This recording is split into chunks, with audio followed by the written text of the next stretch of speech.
गुप्ता, नितिन यादव, सुनीता खोल, पर्वता, प्रीति कुमारी, अनूप, राकेश, सौभाग्य रंजन, पानी, मनीष, मेरे प्यारे बच्चों आप सभी को नमस्कार। इंद्रजीत, रंजन, अविनाश, भूमिका, पिंटू कुमार, मेरे प्यारे बच्चों आप सभी को नमस्कार। आइए आगे बढ़ते हैं। आइए मेरे बच्चे, देखिए सवाल में कह रहा है कि डी ई एफ एक ट्रायंगल है, इसकी दो मीडियंस है डी एम और ई एन, दोनों की दोनों मीडियन है। अगर मीडियन है तो इसका मतलब जहां दोनों मीडियन आपस में टकराएगी वो पॉइंट सेंट्रोइड कहलाएगा। बिल्कुल ठीक है। तो कहता है ई एफ की लेंथ है 20 सेंटीमीटर। ई एफ है, एफ तो कहीं है ए बी सी डी, अच्छा ई एफ की लेंथ है 20 सेंटीमीटर, माफ करिए। ये लेंथ है मेरे प्यारे बच्चों 20 सेंटीमीटर, तो ये लेंथ 10 हो जाएगी, ये भी 10 होगी। बिल्कुल ठीक है। ई एन है 12 सेंटीमीटर, तो मेरे प्यारे बच्चों ये लेंथ 12 है। तो एक बात बताना ईमानदारी से, अगर ये 12 है तो आप ये बात तो जानते होंगे कि सेंट्रोइड बना जहाँ दो मीडियन टकराएंगे, और सेंट्रोइड मीडियन को किस रेशियो में बांटता है? 2:1 के रेशियो में। बिल्कुल बांटता है सर। तो 12 को 2:1 में बांटेंगे तो 2 और 1 3, 3 चौक 12, 4 दूनी 8, तो ये लेंथ 8 होगी और ये लेंथ होगी 4। हाँ जी, आपने कहा ठीक है। यानी सर अगर ये पूरी लेंथ 12 होगी, ये पूरी लेंथ 12 होगी ई एन, तो उसमें से ई जी की लेंथ 8 होगी, ई जी की लेंथ 8 होगी और जी एन की लेंथ कितनी होगी? 4। ई एन की लेंथ कितनी थी? 12। तो कहता है डी एम की लेंथ बताइए। तो मेरे प्यारे बच्चों साथ में वो ये भी कह रहा था कि भाई दोनों मीडियन एक दूसरे को राइट एंगल पे इंटरसेक्ट कर रही है, राइट एंगल पे इंटरसेक्ट कर रही है, समकोण पे एक दूसरे को काट रही है। आदर्श शर्मा जी ध्यान दीजिए, अगर ये समकोण पे काट रही है तो इसका मतलब ये एक समकोण त्रिभुज है। थोड़ा बन टेढ़ा रहा है लेकिन समझने की कोशिश करना है, ये एक समकोण त्रिभुज है जिसमें ये वाली साइड है 8, ये वाली साइड है 10। क्या हम ये वाली साइड निकाल सकते हैं? बिल्कुल निकाल सकते हैं सर। कैसे सर? ट्रिपलेट होता है पाइथागोरस थ्योरम, जिस मर्जी से निकालिए। और अगर ट्रिपलेट होता है तो 6 8 10 होता है, तो ये साइड 6 होगी, यानी ये वाली साइड 6 सेंटीमीटर होगी। और सर हम इस बात को भी जानते हैं कि ये सेंट्रोइड है, और अगर सेंट्रोइड है तो मीडियन को 2:1 के रेशियो में बांटेगा, यानी ये 2 तो ये 1, यानी जितनी ये होगी उसकी डबल होगी। तो ये 6 है तो ये लेंथ कितनी होगी? 12। तो टोटल लेंथ कितनी होगी? 12 और 6 18 सेंटीमीटर। तो ऑप्शन सी मेरे प्यारे बच्चों मेरा राइट आंसर है। तो डीएम की जो लेंथ होगी वो 18 सेंटीमीटर। हाँ जी,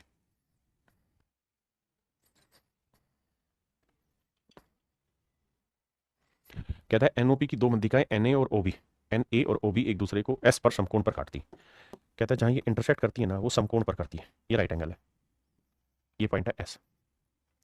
यदि एन ए की लेंथ है 15, तो 15 को मेरे प्यारे बच्चों 2 1 में बांटेंगे तो 2 और 1 3, 3 5 15, 5 दूनी 10 5, तो ये लेंथ 10 होगी और ये लेंथ होगी मेरे बच्चे 5। आपने कहा बिल्कुल ठीक है। और ओ बी की लेंथ है मेरे बच्चे 15, तो ये लेंथ है ओ बी 15, तो 15 को भी जब 2:1 में बांटोगे तो ये लेंथ 10 आएगी और ये लेंथ आएगी 5। आपने कहा बिल्कुल ठीक है। भाई मीडियन की लेंथ दी हुई ना, तो सेंट्रोइड मीडियन को किस रेशियो में बांटता है? 2:1 में। बिल्कुल ठीक है। तो कह रहा ओ ए की लंबाई क्या है? ओ ए ये वाली लेंथ बताइए क्या है? तो ध्यान से देखोगे तो ये राइट एंगल ट्रायंगल ही तो बनी। तो ये हाइपोटेन्यूज की लेंथ पूछिए, तो इसका वर्ग जमा इसका वर्ग का स्क्वायर रूट, 10 का वर्ग 100, 5 का वर्ग 25, तो 125 का वर्गमूल। 125 क्या होगा? 25 5 125, यानी 5√5। तो आंसर होगा 5√5। ध्यान देना मेरे बच्चे, ओ ए क्या है? ओ ए हमें निकालना था, बिल्कुल। तो ओ ए की लेंथ आ जाएगी 5√5। क्या आप मेरी बात समझ पाए या नहीं?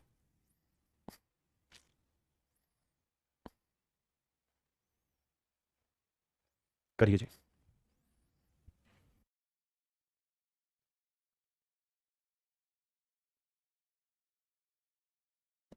देखिए मेरे भाई, कह रहा है कि ट्रायंगल पी क्यू आर की दो मध्यिकाएं क्यू टी और आर जी आर एस एक बिंदु जी पर समकोण प्रतिच्छेदित करती है। कहते हैं ये कोई पॉइंट है जी जिसके ऊपर परपेंडिकुलरली इंटरसेक्ट करते हैं। क्यूटी की लेंथ है 18, तो भैया 18 को 2 1 में बांटेंगे तो ये आएगा 12 और ये आएगा 6। बिल्कुल ठीक है। और आर एस की लेंथ है 27, 27 को भी 2 1 में बांटेंगे मेरे बच्चे, बांटना आता ही होगा आप सबको, 2:1 में तो 2 और 1 3, 3 में 27, 9 दूनी 18 ये होगा और 9 ये होगा। आपने कहा सर बिल्कुल सही बात है यहाँ तक की बात। अब मेरे बच्चों एक बात बताओ, ये लेंथ है 12, ये लेंथ है 18, हमसे पूछ रहा है क्या? हमसे पूछ रहा है क्यू एस की लेंथ बताइए क्या होगी। तो मेरे प्यारे बच्चों ये राइट एंगल पे कहा था उसने, अगर ये राइट एंगल है तो ये वाला भी राइट एंगल ही होगा क्योंकि स्ट्रेट लाइन है।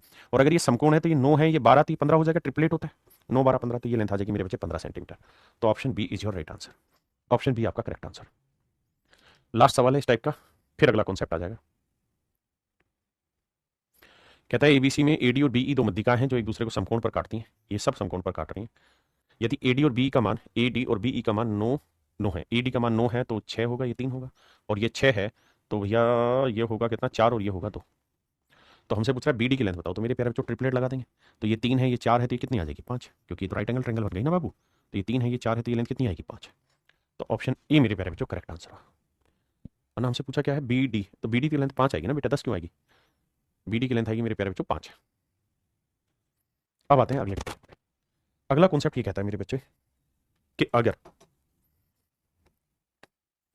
मेरे प्यारे बच्चों मैं आपको कोई ट्रायंगल बोलूँ ये वाली, कि भैया ये कोई ट्रायंगल है और इस ट्रायंगल का बेस है बी, और भैया यहां से ऑब्ट्यूस एंगल है।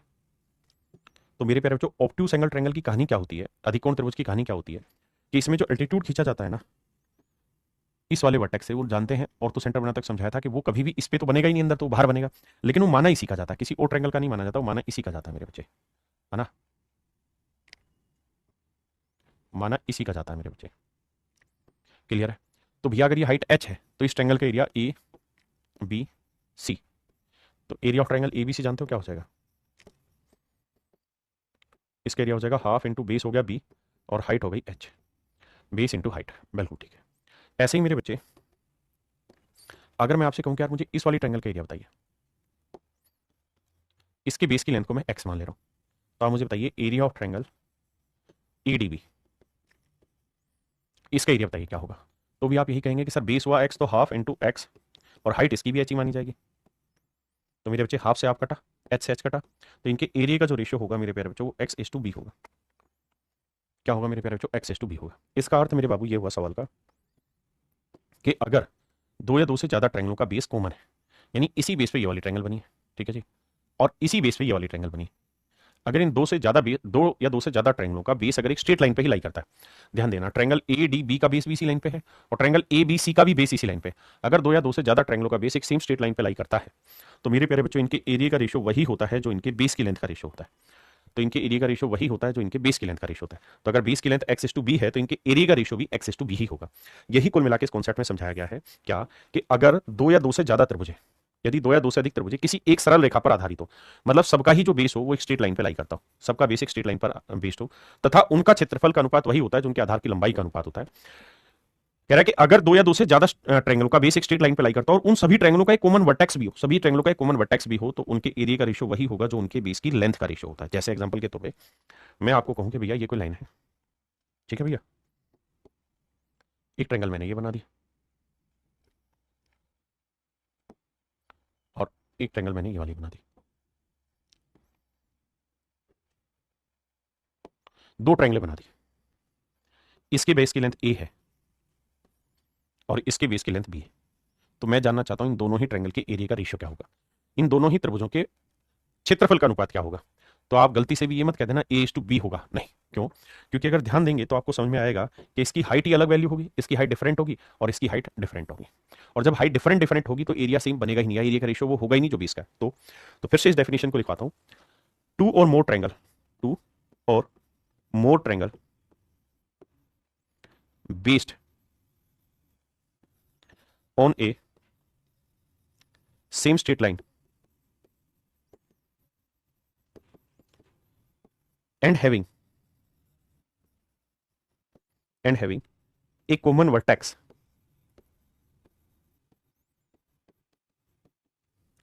away from that line, away from that line, away from that line, यानी अगर दो या दो से अधिक त्रिभुजों, दो या दो से अधिक त्रिभुजों का आधार एक सीधी सरल रेखा पर हो और उनका एक उभयनिष्ठ बिंदु हो, जैसे इस ट्रायंगल में ये उभयनिष्ठ बिंदु है दोनों ट्रायंगलों का, लेकिन ये इसी लाइन पे लाई करता है। मैंने ये लिखा कि भाई दो ट्रायंगल, दो या दो से ज्यादा ट्रायंगल हो जो एक ही स्ट्रेट लाइन पे बेस्ड हो and having a common vertex away, यानी दूर होना चाहिए फ्रॉम दैट लाइन, इस लाइन से दूर इनका कोई कॉमन वर्टेक्स होगा, उस सिचुएशन में इनके एरिया का रेशियो वही होगा जो इनके बेस की लेंथ का रेशियो होगा। हाँ है ना? जैसे इस वाले सवाल पे आओगे तो इन सारी ट्रायंगलों का, इस वाली ट्रायंगल का भी बेस इसी लाइन पे, इस वाली ट्रायंगल का बेस भी इसी लाइन पे, और मेरे बाबू इस वाली ट्रायंगल का बेस भी इसी लाइन पे, और ये सारी की सारी ट्रायंगलों का एक वर्टेक्स कॉमन है जो कि इस स्ट्रेट लाइन से ऊपर है, यानी अलग है, एक कॉमन वर्टेक्स है, तो इनके एरिया का रेशियो वही होगा जो इनके बेस की लेंथ का रेशियो होगा। अब इसमें मैं 7-8 क्वेश्चन कराता हूं ताकि आपको ये कॉन्सेप्ट अच्छे से समझ में आ जाए। पहला सवाल आपके सामने,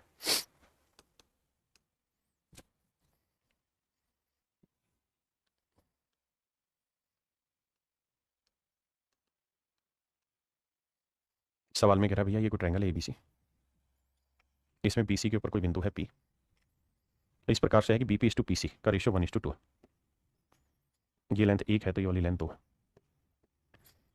और क्यू बिंदु बीपी का मध्य बिंदु है।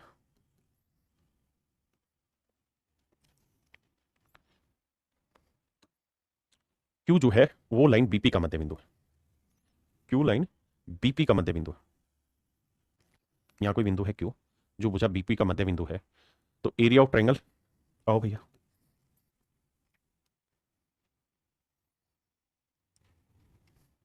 ऐसे, तो area of triangle A B Q is to area of triangle ABC बताना क्या होगा। आओ मेरे बाबू ध्यान से मेरी बात को समझना, मुझसे पूछा हुआ कि एरिया ऑफ ट्रायंगल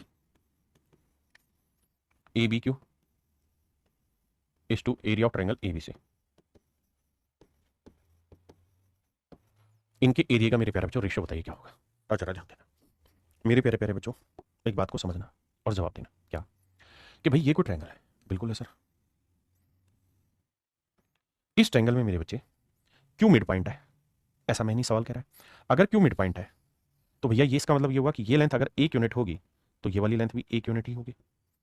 बिल्कुल ठीक है, इसमें किसी भाई को कोई दिक्कत है नहीं। अब मेरे बच्चों ये पूरी लेंथ कितनी हुई, 1 और 1 2। तो अगर ये पूरी लेंथ 2 यूनिट हुई है तो नेचुरली ये पीसी की लेंथ तो 4 होगी। क्यों सर? क्योंकि इनकी लेंथ का रेशियो 1:2 है। माफी चाहता हूँ। तो अगर इनकी लेंथ का रेशियो 1:2 है तो ये लेंथ अगर आपने 2 ले ली थी 4 लेनी होगी, मतलब ये वाली लेंथ होगी आपकी 4। बिल्कुल ठीक है। अब मुझे बताइए इन सारी ही ट्रायंगलों में, माफ करना भाई, इन सारी ही त्रिभुजों में, चाहे मैं ये वाली त्रिभुज ले लूं, चाहे मैं ये वाली त्रिभुज ले लूं, चाहे मैं ये वाली त्रिभुज ले लूं, सारी की सारी ट्रायंगलों का जो बेस है वो इसी स्ट्रेट लाइन पे लाई कर रहा है। आपने कहा जी हाँ। और इन सभी का एक कॉमन वर्टेक्स भी है। आपने कहा जी हाँ। तो इनके एरिया का रेशियो वही होगा जो इनके बेस की लेंथ का रेशियो। तो मेरे प्यारे बच्चों, अगर इसके बेस की लेंथ 1 है तो इसका एरिया 1 होगा, इसके बेस की लेंथ 1 है तो इसका एरिया भी 1 होगा, इसकी बेस की लेंथ 4 है तो इसका एरिया भी 4 होगा। यानी ए बी क्यू का एरिया मेरे प्यारे बच्चों अगर 1 यूनिट होगा तो पूरी बड़ी ट्रायंगल ए बी सी का जो एरिया होगा 1 और 1 2 और 4 6 होगा। तो इनके एरिया का रेशियो मेरे प्यारे बच्चों 1:6 होगा। इनके एरिया का रेशियो 1:6 होगा। हाँ जी, करिए जी।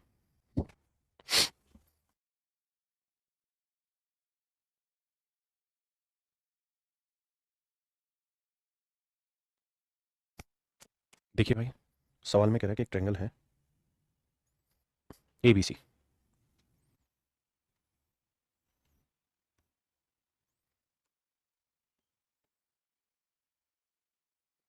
डी बिंदु बीसी पर इस प्रकार स्थित है कि B D is to D C 2:5, B D is to D C 2:5, 2:5। अब मेरे प्यारे बच्चों ध्यान दीजिए, सवाल में कह रहा है triangle A B D is to A D C के एरिया का रेशियो बताइए। तो मेरे प्यारे बच्चों, जो इनके बेस की लेंथ का रेशियो होगा वही इनके एरिया का भी रेशियो होगा। लेकिन इसके लिए दो कंडीशन होनी जरूरी। पहली बात तो ये कि सर दोनों की दोनों जो ट्रायंगलें हैं उनका जो बेस होना चाहिए वो एक स्ट्रेट लाइन पे लाई करना चाहिए। तो देखिए एक स्ट्रेट लाइन पे लाई कर रहा है, बिल्कुल ठीक है। दोनों का एक कॉमन वर्टेक्स भी होना चाहिए, वो भी लाई कर रहा है। तो मेरे प्यारे बच्चों, इसका जो रेशियो हुआ 2:5। Option D is your right answer.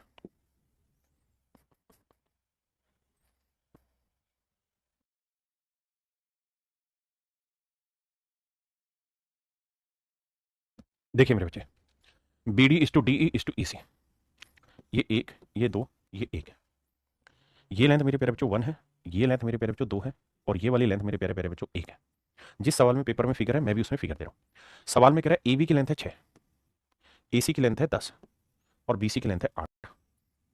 मेरे प्यारे बच्चों एक बात माना, अगर किसी ट्रायंगल की साइड है 6, 8 और 10 है तो क्या ये तय नहीं मान लिया जाए कि एक राइट एंगल है? आपने कहा जी बिल्कुल मान लिया जाए, क्योंकि ट्रिपलेट बना रहा है। और अगर ये समकोण त्रिभुज है तो इसका क्षेत्रफल क्या होगा? तो एरिया जो होगा इसका हाफ इंटू अगल बगल, मतलब छोटी साइड है 6 × 8 परपेंडिकुलर इंटू 20, क्योंकि सबसे बड़ी साइड तो हाइपोटेन्यूस होती है, ये तो तय।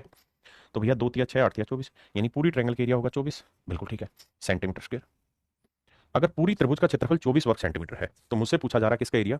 एडीई का एरिया, एडीई का एरिया। तो भैया इनकी साइडों की लेंथ का रेशियो 1:1 है तो एरिया का रेशियो भी 1:1 होगा। तो टोटल एरिया 1 और 2 3 और 1 4 यूनिट। तो 4 यूनिट 24 है, तो 1 यूनिट की वैल्यू 6, तो 2 यूनिट की वैल्यू 12। तो मेरे बच्चे एडीई का जो एरिया होगा वो 12 वर्ग सेंटीमीटर होगा। Option B, option B.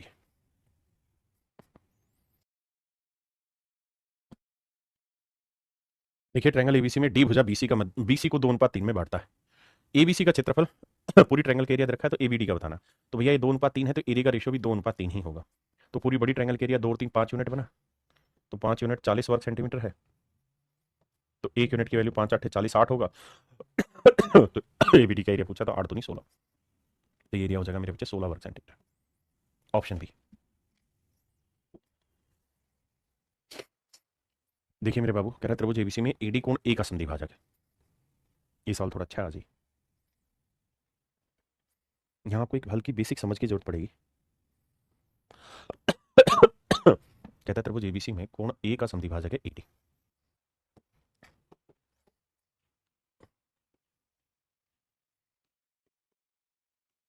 अगर एंगल बाई सेक्टर है ए बी की लेंथ है 14, ए सी की लेंथ है मेरे भाई 20, बी सी की लेंथ है 12, तो मेरे प्यारे बच्चों एक बात बताना पहले, अगर मैं आपसे ये कहूं कि मुझे पूरी ट्रायंगल का एरिया बताओ, ए बी सी का एरिया बताओ, तो आप कहेंगे सर भाई 14 20 और 12 तीन साइड है। अगर किसी ट्रायंगल की साइड है 12 14 20 है, 12 14 और 20 है, देखिए भाई त्रिभुज की भुजाएं 12 14 और 20 है, बिल्कुल ठीक है। तो मेरे बच्चे सबसे पहले एस निकालोगे, सेमी पेरीमीटर कैसे निकलता है जी, तीनों भुजाओं का जोड़, 4 2 6, 2 1 3 और 1 4 40। माफी चाहता हूँ भाई, 40 को 2 से भाग दोगे भैया 23 आया। फिर हीरो फार्मूला लगाएंगे, उसमें फंडा होता है S into S minus A, S minus B, S minus A. 23 है, 23 में से 12 गया मेरे बच्चे 11 बचा, 23 में से 14 गया 9 बचा, 23 में से 20 गया 3 बचा। अब मेरे प्यारे बच्चों ध्यान से मेरी बात सुनिए, समझिए। अब 9 का वर्गमूल आ जाएगा 3, बाहर निकाल देते, बाकी तो कुछ बना ही नहीं, तो गुना करना पड़ेगा 23 3 69, 69 को 11 से करोगे तो भैया 9 9 6 15, 6 1 7, 759, 3 √759 मेरे बच्चे अंदर वैल्यू आई एरिया की। तो पूरी बड़ी ट्रायंगल का जो एरिया आया वो 3 √759, 759। अब मुझे एक बात बताना, अगर ये एंगल बाइसेक्टर है तो भाई जो रेशियो इस साइड का इस साइड से होगा वही रेशियो इस साइड का इस साइड से होगा, बिल्कुल ठीक है। तो 2 7 14, 2 दही 20, तो अगर ये रेशियो 7:10 है साइडों का, तो इन साइडों की लेंथ का रेशियो भी 7:10 है, बिल्कुल ठीक। और अगर इनके बेस की लेंथ का रेशियो 7:10 है मेरे बच्चे, तो इनके एरिया का रेशियो भी 7 और 10 ही होगा, तो इस ट्रायंगल का एरिया 7 होगा तो इसका एरिया 10 होगा, बिल्कुल ठीक है। तो टोटल एरिया 7 और 10 17 बना, तो 17 यूनिट रिप्रेजेंट कर रहा है इसे, तो एक यूनिट की वैल्यू बटे 17। तो मुझसे पूछा क्या जा रहा है, ए बी डी का एरिया बताइए, ए बी डी का एरिया कितना है 7 यूनिट, तो 7 यूनिट की वैल्यू बताओ, तो गुना 7, तो आंसर आएगा 21/17, 21/17 √759। Option C is your right answer.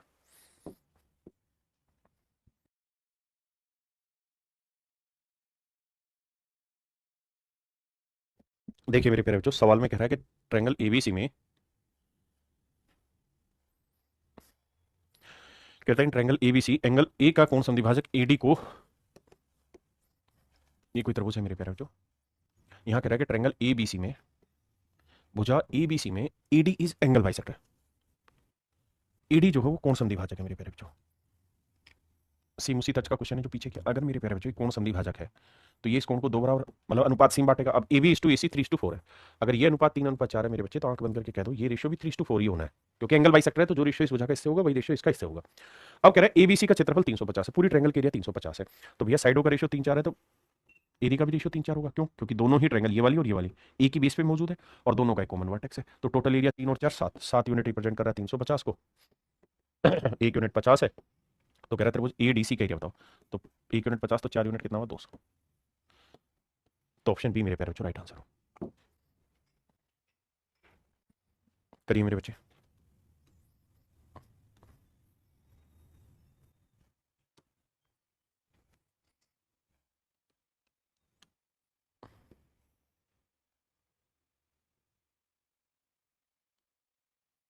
देखिए यार, दो त्रिभुजों के आधारों का अनुपात x अनुपात y, कहता है इनके बेस की लेंथ का रेशियो x:y होगा और इनके एरिया का रेशियो a:b है, तो उनकी संगत ऊंचाइयों का अनुपात क्या होगा।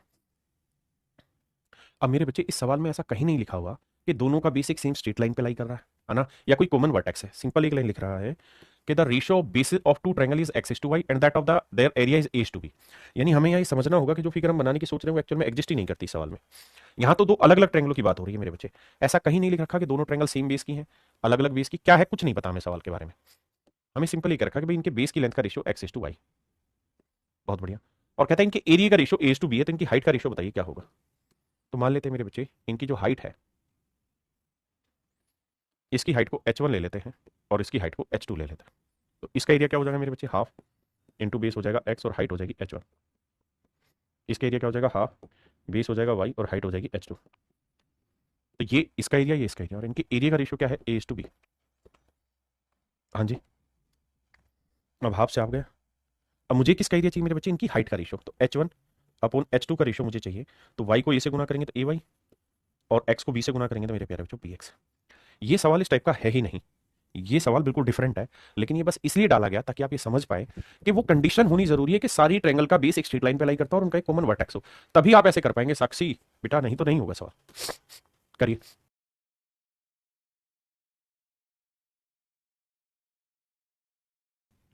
देखिए सवाल में कह रहे हैं triangle ABC D is any point on side BC such that BD is to DC 5:7, यानी एक ही त्रिभुज की बात हो रही है बाबू। कहते हैं ट्रायंगल एबीसी में डी एक ऐसा बिंदु है जिससे इसका रेशियो 5:7 हो रहा है। बहुत बढ़िया जी। Perpendicular from D are drawn on side A B. कहता है डी से एक परपेंडिकुलर खींचा गया भुजा ए बी पर। पहले तो ए डी को मिला दूं भाई। अब सवाल में बाबू कह रहा है क्या कि डी से यहां पर एक परपेंडिकुलर खींचा गया। ठीक है जी। अगली लाइन आगे कह रहा है and A C at point E. Perpendicular from a point D are drawn on side A B and A C. कहता है ए बी और ए सी दोनों भुजाओं पर खींचे गए हैं। यहां पे भी खींचा गया भैया, ये खींचा गया है ई पे और ये है मेरे प्यारे बच्चों एफ पे।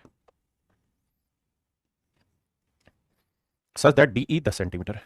कहता है जी डी ई की लेंथ है 10 सेंटीमीटर, डी एफ की लेंथ है 21 centimetre. 21 centimetre. Find the ratio of side A B is to A सी।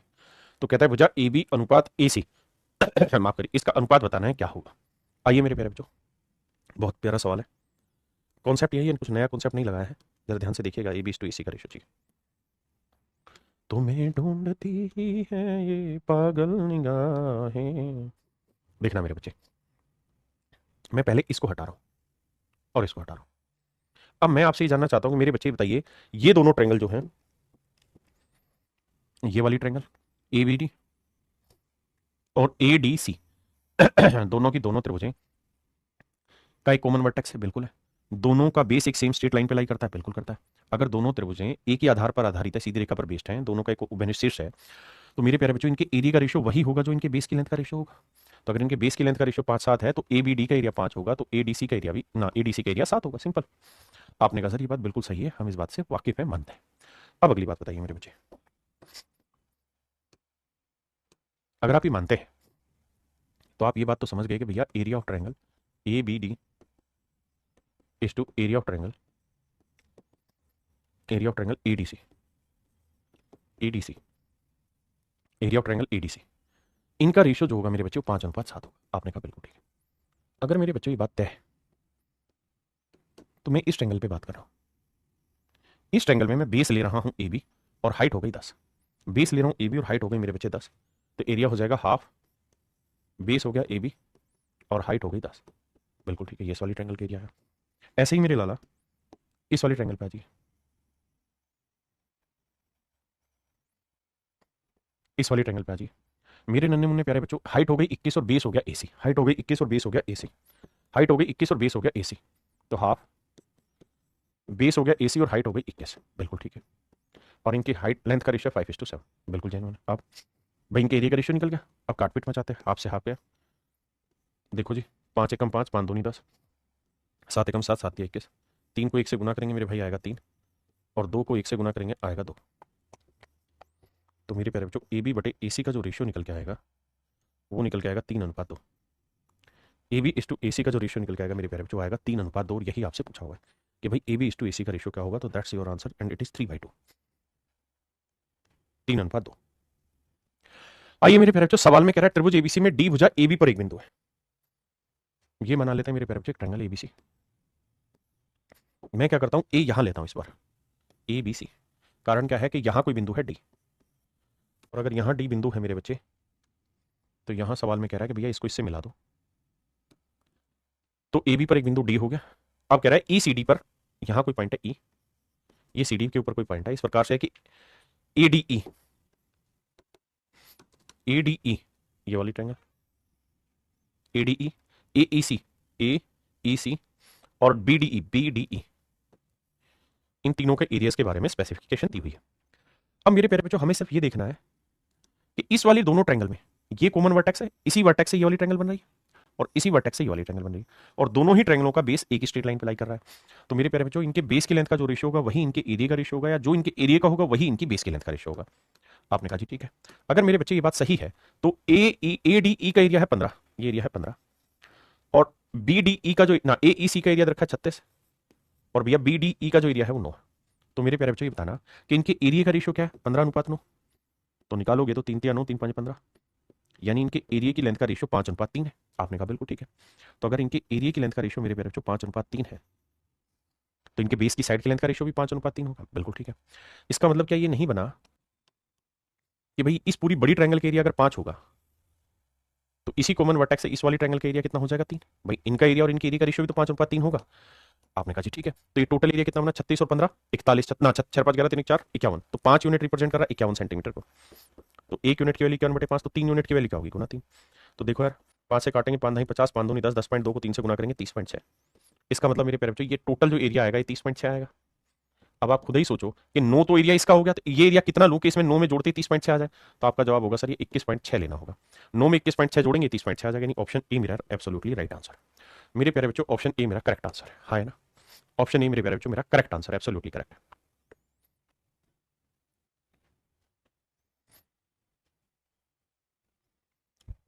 अब मेरे प्यारे बच्चों सेम ही कॉन्सेप्ट एक नया तैयार कर रहे हैं। कॉन्सेप्ट क्या, कि अगर मान लीजिए ये कोई ट्रायंगल है और अगर मैं यहां से सामने वाली लाइन पे कि मिड पॉइंट को मिला दूं, किसी वर्टेक्स से सामने वाली साइड के मिड पॉइंट को मिला दूं, तो ये लाइन क्या कहलाएगी, मीडियन। हिंदी में बोले तो मध्यका कहलाएगी। आपने कहा जी ठीक है, मध्यका कहलाएगी। तो मेरे प्यारे बच्चों मीडियन होती ही है क्या, जो वर्टेक्स से सामने वाली साइड के मिड पॉइंट को मिला है, बिल्कुल ठीक है।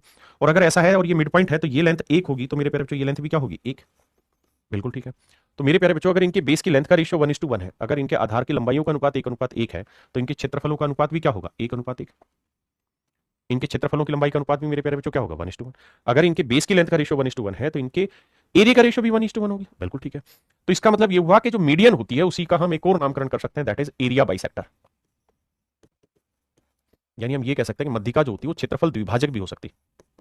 मध्यिका को हम क्षेत्रफल द्विभाजक भी कह सकते हैं, ध्यान रखना, क्योंकि ये क्षेत्रफल को दो बराबर एरिया में बांटती है, दो बराबर एरिया में बांटती है मेरे प्यारे बच्चों। हाँ जी, अगला पॉइंट। इसी तरीके से अगर मान लीजिए मैंने कोई ट्रायंगल बनाई और आप ये बात समझते हैं कि यहां से मैं सामने वाली साइड के मिड पॉइंट को मिलाऊंगा तो मीडियन कहलाएगी, ये मीडियन हुई। तो मेरे प्यारे बच्चों अगर ये मीडियन हुई तो जितना एरिया इसका होगा उतना एरिया इसका होगा, बिल्कुल ठीक बात है। ऐसे ही अगर ये वाली मीडियन आप मिलाओगे और ऐसे ही अगर आप ये वाली मीडियन मिलाओगे, तो कहानी ये होनी मेरे प्यारे बच्चों, समझने वाली बात ये कि अगर मैं इस वाली ट्रायंगल में देखूं, इस वाली ट्रायंगल में देखूं, तो मीडियन है तो ये मिड पॉइंट होगा, और मिड पॉइंट होगा तो ये बेस की लेंथ 1:1 है, तो ये एरिया भी 1:1 में आएगा, बिल्कुल। तो मैं कहना आपको ये चाह रहा हूं कि अगर ये मीडियन है तो ये एरिया 1 होगा, तो ये एरिया भी 1 ही होगा। ऐसे ये एरिया 1 तो ये वाला एरिया भी मेरे बच्चे 1 होगा, ये एरिया 1 तो ये वाला एरिया भी 1 होगा। तो मेरे प्यारे बच्चों मेरा कहने का अर्थ यहाँ पे ये है कि अगर आप तीनों मीडियन खींच देंगे, अगर आप तीनों मध्यिकाएं खींच देंगे, तो त्रिभुज को आप 6 बराबर क्षेत्रफलों में बांट देंगे। तो उस केस में आप ट्रायंगल को 6 इक्वल एरिया में बांट देंगे मेरे बच्चे। दूसरी चीज, ऐसे ही अगर ये ट्रायंगल है और मेरे प्यारे बच्चों ये कोई पॉइंट है जिसे हम सेंट्रोइड कह रहे हैं, जी से डिनोट कर रहे हैं, सेंट्रोइड कह रहे हैं, और अगर सेंट्रोइड से ट्रायंगल के तीनों वर्टेक्स को मिला दें, तीनों वर्टेक्स को मिला दें, तो मेरे प्यारे बच्चों कहानी ये भी है कि ये तीनों एरियाज भी आपस में इक्वल होगा, जितना एरिया ये होगा उतना ही एरिया ये होगा, उतना ही एरिया ये होगा। यानी ये कुल मिलाकर त्रिभुज को 3 बराबर क्षेत्रफलों में भी बांट देता है। ये मेरे प्यारे बच्चों त्रिभुज को 3 बराबर क्षेत्रफलों में भी बांट देता है, हाँ है ना। ये ट्रायंगल को 3 इक्वल एरिया में बांट देता है, यहाँ ये ट्रायंगल को 6 इक्वल एरिया में बांट देता है मेरे प्यारे बच्चों, और मीडियन ट्रायंगल को 2 इक्वल एरिया में बांट देती है। इसी कॉन्सेप्ट को यहाँ लिखा गया है कि भैया मीडियन एरिया बाइसेक्टर होती है, ये 6 बराबर क्षेत्रफलों में बांट देता है, हाँ है ना। तो पहला सवाल करिए क्या करा, कह रहा है कि ट्रायंगल एबीसी में एडी मध्यिका है, त्रिभुज एबीसी का क्षेत्रफल इतना है। कह रहा है जी ये कोई ट्रायंगल है A B C, AD median है, एडी मीडियन है, तो ये पूरी ट्रायंगल का एरिया कितना है, 100, तो ये एरिया 50 होगा, ये एरिया भी 50 होगा। तो हमसे पूछा है एबीडी का एरिया कितना होगा, तो 50। Option B is your right answer, option B correct answer.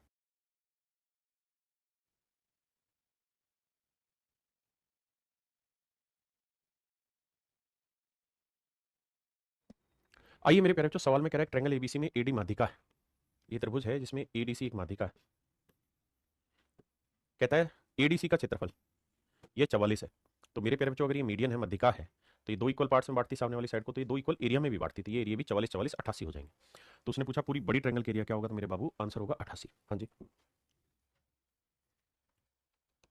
आप सवाल करते रहे, मैं फिगर बना रहा हूं।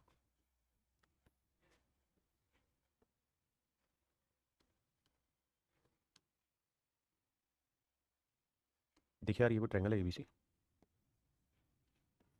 एडी मध्यिका है मेरे प्यारे बच्चों, एडीसी, एबीडी और एबीसी के क्षेत्रफल का अनुपात याद करिए। तो मेरे बाबू ये बात जानते हैं आप कि मीडियन है तो ये रेशियो एक, ये एरिया 1 होगा तो ये वाला एरिया भी 1 होगा। तो यानी ए डी सी पहले लिखा तो उसका एरिया 1, फिर ए बी डी उसका एरिया भी 1, और फिर पूरी बड़ी ट्रायंगल एबीसी, तो एबीसी का एरिया हो जाएगा 1 और 1 का जोड़ 2।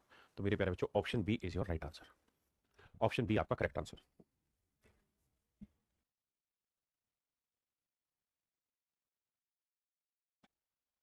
देखिए मेरे प्यारे बच्चों, सवाल में कह रहा है यदि 72 वर्ग सेंटीमीटर क्षेत्रफल वाले त्रिभुज एबीसी का केंद्रक जी है, कहता है ये कोई ट्रायंगल है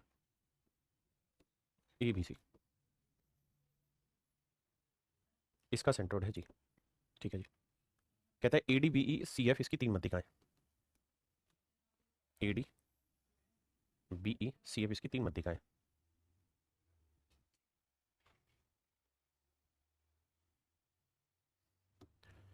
ए डी बी ई और सी एफ इसकी तीन मध्यिकाएं।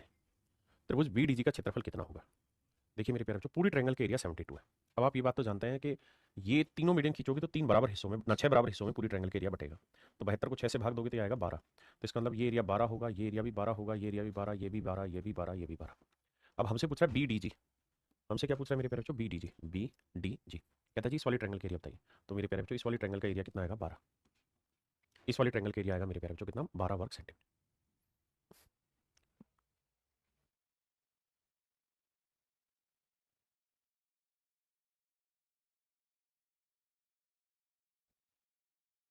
देखिए यार, सवाल में कह रहा है एडीबीई तथा सीएफ किसी त्रिभुज एबीसी की मध्यिका है, जी पर प्रतिच्छेद करती, जी पर प्रतिच्छेदित करती।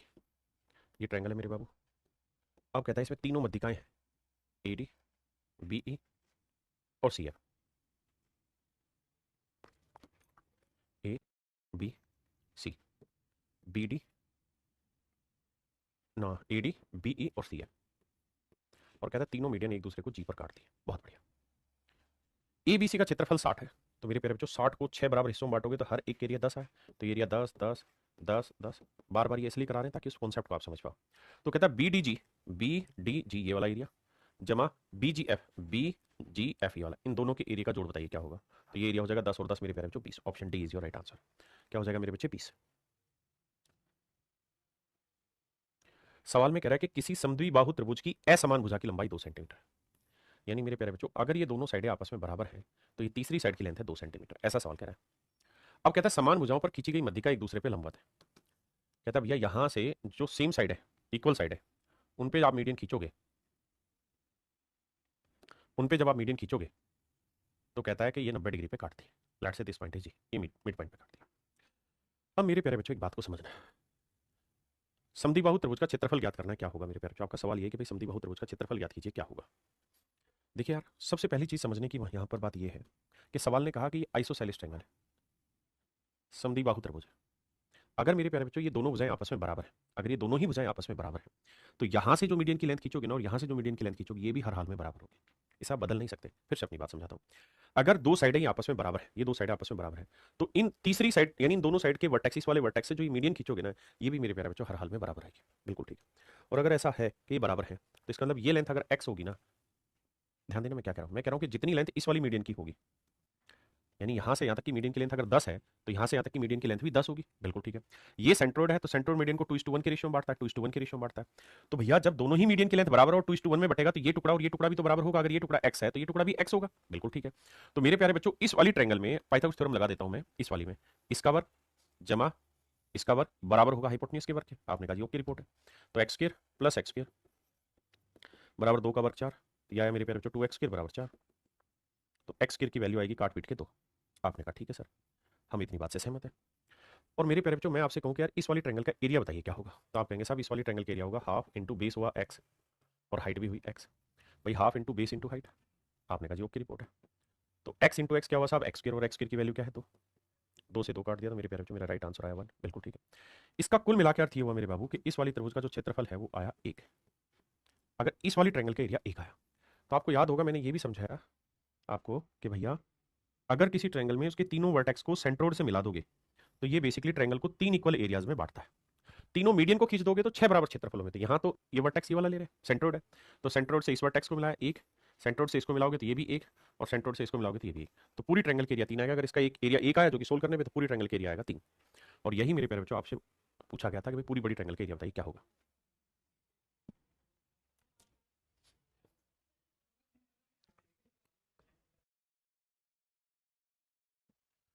देखिए सवाल में कह रहा है एक त्रिभुज एबीसी है जिसकी मध्यिकाएं सी डी और बी ए एक दूसरे को ओ पर काटती। ये कोई ट्रायंगल है मेरे प्यारे बच्चों एबीसी। सवाल में कह रहा है जिसकी मध्यिकाएं हैं सी डी और बी ई। ये बी ई एक मीडियन है और सी डी मेरे प्यारे बच्चों दूसरी मीडियन है। दोनों मध्यिकाएं एक दूसरे को ओ पर काटती हैं। तो क्षेत्रफल ओ डी ई का क्षेत्रफल ए बी सी से बताना है क्या अनुपात होगा? ओ डी ई का ए बी सी से क्षेत्रफल बताना है क्या। आइए मेरे बच्चे, यहाँ से बढ़िया कॉन्सेप्ट सीखने को आपको मिलेगा। आइए, ये मेरे प्यारे बच्चों कोई ट्रायंगल है। अगर ये ट्रायंगल है और यहाँ से मैं सामने वाली साइड पे मीडियन खींच दूँ, देखिए छोटे छोटे कॉन्सेप्ट कई सारे सीखने को मिलेंगे। और यहाँ से मेरे प्यारे बच्चों मैं एक मीडियन खींच दूँ, यानी दोनों जगह से अगर मैं मध्यिकाएं खींच दूँ मेरे प्यारे बच्चों, यहाँ पे भी मीडियन खींच दिया और यहाँ पे मेरे प्यारे बच्चों हमने मीडियन ले लिया। दोनों जगह अगर मेरे प्यारे बच्चों हम मीडियन खींच रहे हैं, तो पहली चीज़ तो ये कि आपको ये आंख बंद करके समझ लेना है कि मीडियन सामने वाली साइड को दो बराबर भागों में भी बांटती है, यानी मिड पॉइंट को मिलाती है। और मेरे प्यारे बच्चों ये बात आप पहले भी पढ़ चुके हैं कि अगर हम किसी ट्रायंगल की किन्हीं दो साइड्स के मिड पॉइंट को मिलाएंगे तो जो लाइन बनेगी वो तीसरी लाइन के पैरेलल भी होगी और उसकी आधी भी होगी। आपने कहा जी हाँ। आपको याद होगा मैंने ये चीज भी आपको समझाई थी कि भाई दो पैरेलल लाइनें की और एक ये, अगर दो पैरेलल लाइन को मिला के कोई ट्रायंगल बनेगा तो ये दोनों के दोनों ट्रायंगल सिमिलर होंगे। आप क्यों सिमिलर होंगे? देखिए पहली चीज तो ये कि लेंथ एक होगी तो ये वाली लेंथ दो होगी। आपने कहा जी बिल्कुल ठीक बात है, मान लेते हैं इस बात को, नाराज नहीं हो रहे आपसे। सर अगर आप नाराज नहीं हो रहे तो एक बात का जवाब दीजिएगा, थोड़ी देर के लिए इसे मिटा दे रहे हैं। ये बात आपको कई बार बता चुके हैं कि दो पैरेलल लाइन के मिलने से जो ट्रायंगलें बनती हैं वो दोनों आपस में सिमिलर होती हैं। क्यों सिमिलर होती है बाबू? कारण क्या बेटा कि ये वाला एंगल और ये वाला एंगल इक्वल होंगे, अल्टरनेट इंटीरियर एंगल जेड बन रहा है ना। और ऐसे ये वाला एंगल और ये वाला एंगल भी आपस में इक्वल होंगे, ये भी जेड बन रहा है। और ये मेरे प्यारे बच्चों वर्टिकल अपोजिट एंगल है। आपने कहा ठीक है। तो सर पहली चीज ये कि त्रिभुज क्या है? सिमिलर है। अगर मेरे प्यारे बच्चों दोनों ट्रायंगल यहाँ सिमिलर हो गए, अगर दोनों त्रिभुज यहाँ समरूप हो गए, तो इनके क्षेत्रफलों का अनुपात क्या होगा? इनकी भुजाओं के वर्गों का अनुपात। तो एक का वर्ग एक, तो दो का वर्ग मेरे प्यारे बच्चों चार। तो इस वाली ट्रायंगल का एरिया एक होगा, तो इस वाली ट्रायंगल का एरिया मेरे प्यारे बच्चों क्या होगा? चार। आपने कहा ठीक है। और अगर मेरे बच्चे मैं इन सारी चीजों को हटा दूं यहाँ से, तो आप ये बात भी जानते ही होंगे, महसूस करते ही होंगे कि सर ये सेंट्रोइड है। क्यों है साहब सेंट्रोइड?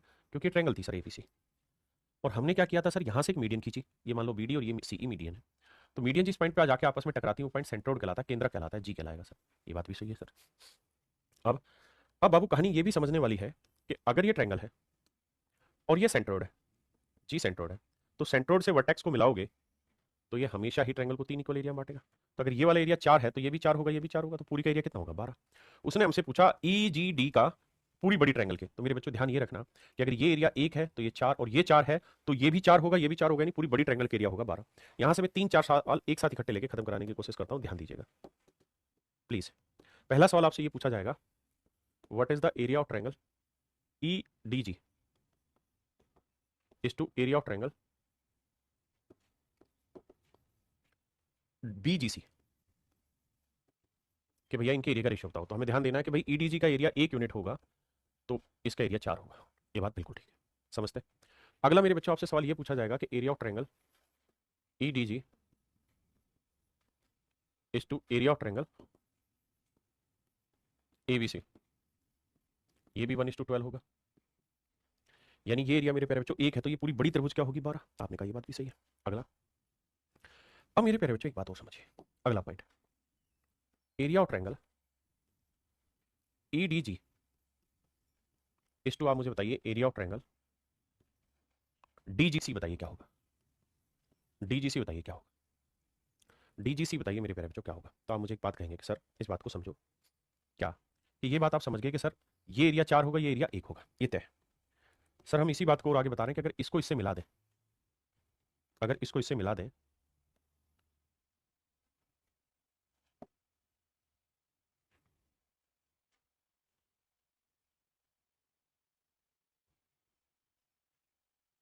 ध्यान देना मेरी बात।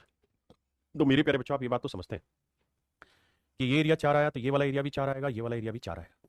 आपने कहा ठीक है सर, हम इस बात को भी मानते हैं। और सर अगर हम इस बात को मानते हैं तो हम ये बात भी तो कह रहे हैं कि इसको आगे बढ़ाओगे, मीडियन की तरफ लेके जाओगे तो ये दो इक्वल एरिया में बांटेगी। तो ये चार है तो चार को दो हिस्सों में, तो ये एरिया दो आएगा, ये एरिया भी दो आएगा। ऐसे इसको आगे बढ़ाओगे सर, इसको आगे बढ़ाओगे तो ये एरिया दो आएगा, तो ये एरिया भी दो आएगा। और मेरे प्यारे बच्चों जब ऐसे ही आप इसको भी आगे बढ़ाओगे,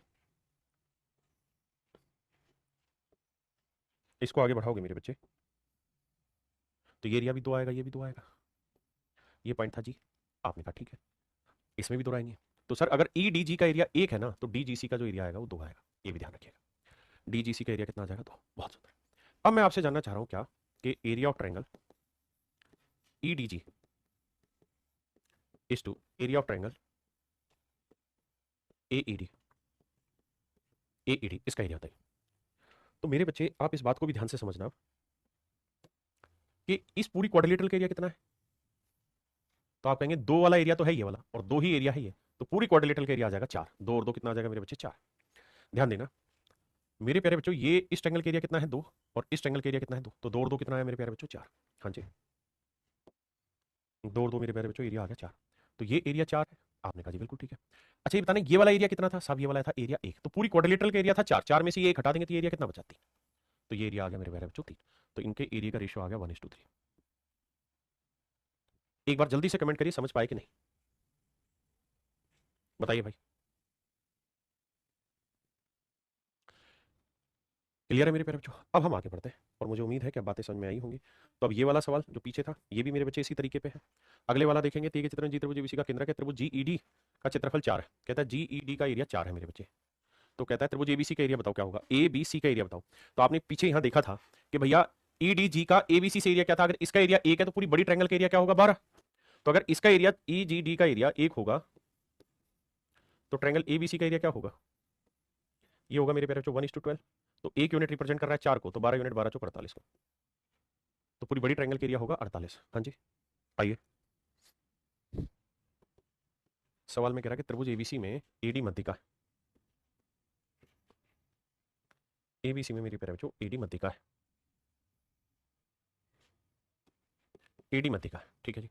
ई एडी का मध्य बिंदु है। ई एक ऐसा पॉइंट है मेरे प्यारे बच्चों जो ई एडी का मध्य बिंदु है। त्रिभुज एबीसी का क्षेत्रफल 84 वर्ग सेंटीमीटर, तो बी ईडी का एरिया बताइए। देखिए यार मेरे प्यारे बच्चों डी जो एडी जो है वो मीडियन है। आपने कहा जी बिल्कुल ठीक है। अगर मेरे प्यारे बच्चों डी मीडियन है यानी एडी मध्यिका है तो ये तो तय है कि मीडियन को ही हम एरिया बाइसेक्टर कहते हैं, ये ट्रायंगल को दो इक्वल एरिया में बांटेगी। तो पूरी ट्रायंगल का एरिया अगर 84 है तो काटोगे आधा आधा तो ये एरिया 42 आएगा मेरे प्यारे बच्चों, ये वाला एरिया 42 आएगा। आपने कहा ठीक है, हम मान लेते हैं सर इस बात को। अब आगे वो ये कह रहा है अगले सेक्शन में, कह रहा है कि भैया ई जो है वो एडी का मध्य बिंदु है और आपको बताना है बी ईडी का एरिया।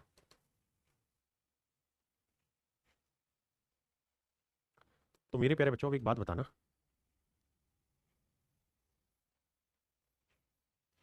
अगर इसको मैं हटा लूं थोड़ी देर के लिए, ना दिखाऊं आपको कि यहाँ कुछ है, तो सिर्फ इतनी बात पे फोकस करिएगा। यहां से मैं सामने वाली साइड के मिड पॉइंट को मिला दूं कोई दिक्कत है आपको? आप कहें कोई दिक्कत नहीं, पूरा एरिया 42 था। ये मिड पॉइंट दे रखा है, मैं नहीं कह रहा हूं ई मिड पॉइंट है ऐसा सवाल ने दिया हुआ है। अगर मेरे प्यारे बच्चों ई मिड पॉइंट है और ये सवाल ने दिया हुआ है तो ये ट्रायंगल को दो इक्वल एरिया में बांटेगा, बिल्कुल बांटेगा। तो 42 को दो बराबर हिस्सों में बांटेगा तो ये एरिया कितना आएगा? 21।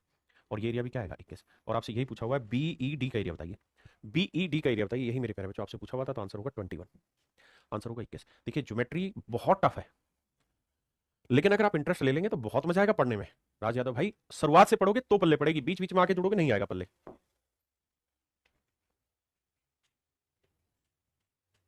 देखिए मेरे बच्चे सवाल में करेक्ट ट्रायंगल एबीसी में 3 मीडियन है जो जी पे एक दूसरे को काटती है, सेंटर्ड हुआ। एबीसी का एरिया 288 है तो बीजीसी का बताना है क्या होगा। ये कोई ट्रायंगल है, कह रहा बीजीसी का एरिया बताना है क्या होगा। बीजीसी का एरिया क्या होगा? अब मेरे प्यारे बच्चों आप ये बात तो जानते हैं और बहुत अच्छे से समझते भी हैं कि जी सेंट्रोइड है और सेंट्रोइड को अगर ट्रायंगल के तीनों वर्टेक्स से मिला देंगे तो ये त्रिभुज को 3 बराबर क्षेत्रफलों में बांटेगा, बिल्कुल बांटेगा साहब। पूरी ट्रायंगल का एरिया कितना है? 288। मुझसे क्या पूछा? बीजीसी बताओ। तो भैया 288 को 3 बराबर टुकड़ों में बांटो ना। 3 से काटोगे, 3 नीम 27, 3 छिंग 18। तो ये आएगा मेरे प्यारे बच्चों 96। तो बीजीसी का एरिया जो आएगा मेरे प्यारे बच्चों क्या आएगा? 96 वर्ग सेंटीमीटर। Option B.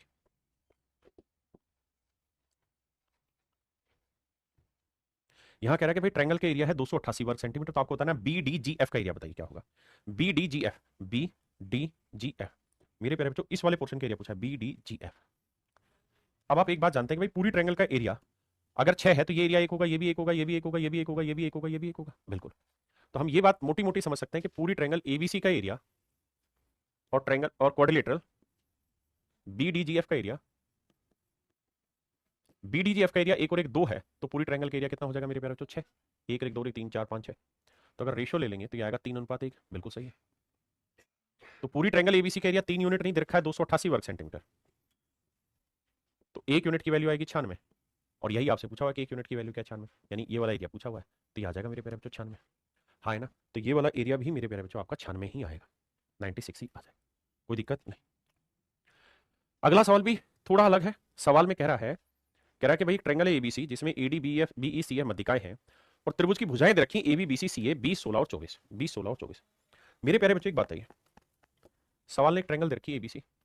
आपने कहा जी ओके रिपोर्ट है, A B C. A B 20 है, बी सी 16 है और सी ए 24, 20 16 24।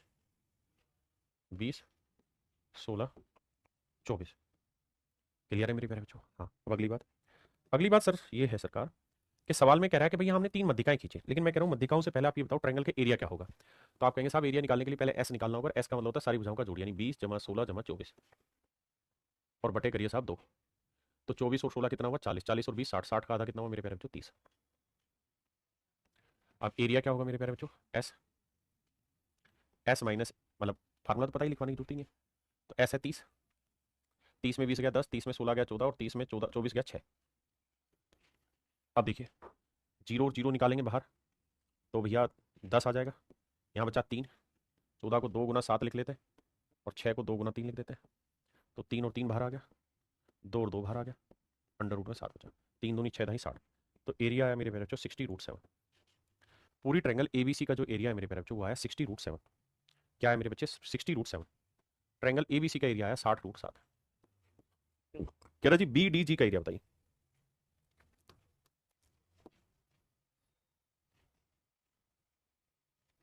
तीनों मध्यिकाएं खींच दी बाबू। इनके नाम है ए डी, बी ई और सी एफ। 3 मध्यिकाएं। तीनों मध्यिकाएं एक दूसरे को वहां पे काटती हैं, सेंट्रोइड पे जी पे काटती हैं। बिल्कुल ठीक है जी। अब कह रहा है बी डी जी का एरिया बताइए क्या होगा। बी डी जी का एरिया, तो आप ये बात तो जानते हैं कि साहब ये एरिया एक होगा तो ये भी एक, ये भी एक, ये भी एक, ये भी एक, ये भी, यानी पूरी ट्रायंगल के एरिया का 1/6 एरिया होगा ये। आपने कहा तो यानी पूरी त्रिभुज का 1/6 एरिया होगा ये। तो आंसर आएगा 10√7। यानी मेरे प्यारे बच्चों बी डी जी का जो एरिया आएगा वो 10√7 है। Option A. अब मेरे प्यारे बच्चों मैं आपसे डिस्कस करने जा रहा हूं मास पॉइंट ज्योमेट्री थ्योरम। देखिए यार इसका डायरेक्ट कोई सवाल पेपर में नहीं पूछा जाता, लेकिन इसे इनडायरेक्ट सवाल पूछा जाता है। मास पॉइंट ज्योमेट्री थ्योरम कहती क्या है उस बात को समझते हैं। बहुत सरल भाषा में कम शब्दों में समझाने की कोशिश करूंगा, ध्यान दीजिए। मेरे प्यारे बच्चों एक बात बताना, आप सब ने तराजवे देखी थी जब आप छोटे थे? तो गांव देहात में आपने तराजवे देखी होंगी कि नहीं देखी बे? बोलो। आप कहें सर देख ही रहे, हमको तराजवे तो पता है। तराजवे देखी थी सर, बिल्कुल देखी थी सर तराजवे। तो जब आपने तराजवे देखी थी तब आपने ये ध्यान दिया होगा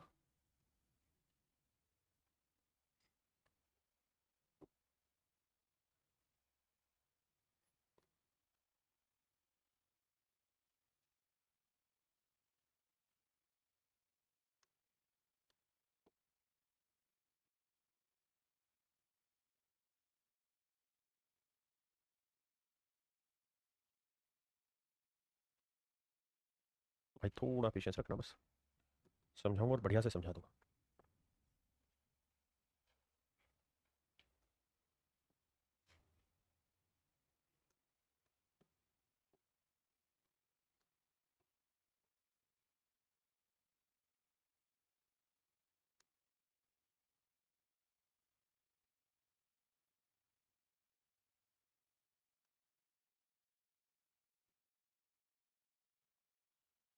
देखना मेरे प्यारे बच्चों कॉन्सेप्ट बहुत जबरदस्त है, ध्यान से देखना।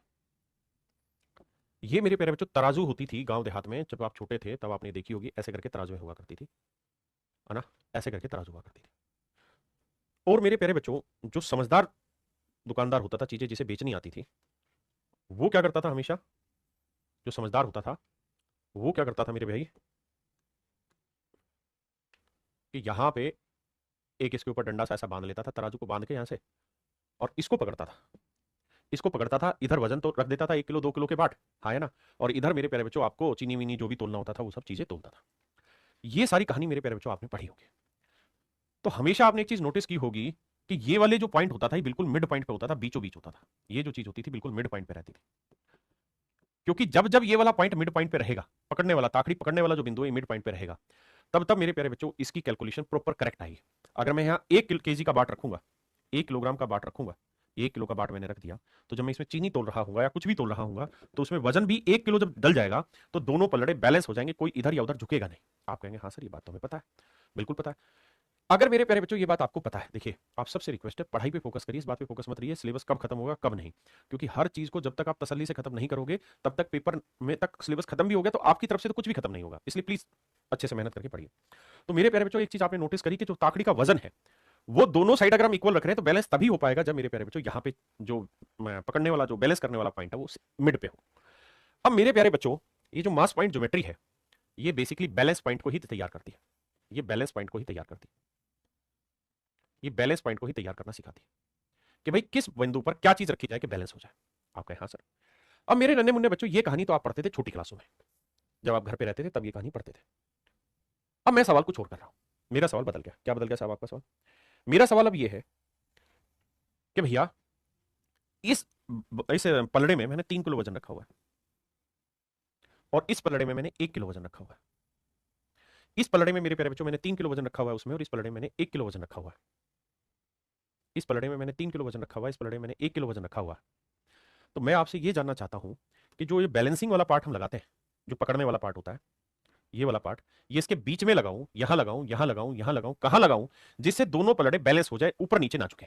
दोनों पलड़े बैलेंस हो जाए, ऊपर नीचे ना झुके, कहां पे लगाऊं इसको, कहां पे सेट करूं इस बैलेंस को, कहां पे सेट करूं इस बैलेंस को, ये मैं आपसे पूछना चाह रहा हूं। तो मेरे प्यारे बच्चों एक बात ध्यान रखना कि अगर इनके वजन का अनुपात 3:1 है, अगर इनके वजन का अनुपात 3:1 है ना, 3:1 है, तो मेरे प्यारे बच्चों इस डंडे को 1:3 में बांट दो। 1:3 में बांट दो इस डंडे की लंबाई को। और जब 1:3 में जब बांटोगे ना, तो जहां पे ये एक वाला हिसाब बैठेगा, यहां पे मेरे प्यारे बच्चों आपको डंडा बैलेंस करना पड़ेगा। यहां पे आपको डंडा, यहां से ताकड़ी पकड़ोगे तो दोनों तोल बैलेंस हो जाए। हाँ है ना? किस रेशियो में? 1:3 में। कोई दिक्कत नहीं, मैं सवाल और ले रहा हूं। मैं सवाल और ले रहा हूं बाबू। देखिए कॉन्सेप्ट समझने की तरफ ध्यान देना, ताकड़ी की तरफ ध्यान नहीं देना। आप ये कहोगे कि सर इसका कोई यूज तो है नहीं ज्योमेट्री में, बाबू सब यूज सिखाऊंगा, बट बी श्योर, पेशेंस रखना पड़ेगा। मैं कह रहा हूं मेरे लाला, यहां मैं रख रहा हूं 20 किलो वजन, यहां मैं रख रहा हूं 25 किलो वजन, और बाबू ये कोई बिंदु है ए, अबे रुक, ये कोई बिंदु है ए और ये कोई बिंदु है बी, और मेरे प्यारे बच्चों मैं कह रहा हूं कि इस ए बी की जो लंबाई है वो 36 सेंटीमीटर है। तो बताओ यार, ए से कितनी दूरी पे बैलेंसिंग वाला, यानी ये हाथ वाली चीज पकड़े, हाथ था इसका, ताकि दोनों साइड का वेट बैलेंस हो जाए, दोनों साइड का वेट बैलेंस हो जाए, ना कम ना ज्यादा। बताइए सोच समझ के किधर क्या रखें कि सेट हो जाए मामला, किधर क्या रखें कि वेट बैलेंस हो जाए। जी उजाला सिसोदिया जी, मैं जो पढ़ाता हूं उतना आप पढ़ लें, it is more than enough. If you have some time, if you have some type of basic knowledge कि आप मेरी बातों को बहुत अच्छे से समझ रहे हैं, तो आप प्रैक्टिस कर लीजिए, वो भी बहुत जरूरी है, क्योंकि बिना प्रैक्टिस के आपको पता नहीं चलेगा आपने क्या पढ़ा। तो आप कहेंगे देखिए श्रीमान, अगर हम वेट का रेशियो लेते हैं तो 5 चौक 20 और 5 5 25, यानी वेट का रेशियो 4:5 है। तो सर आंख बंद करके उल्टा कर दो, 36 को बांट दो 5:4 में, 5:4 में।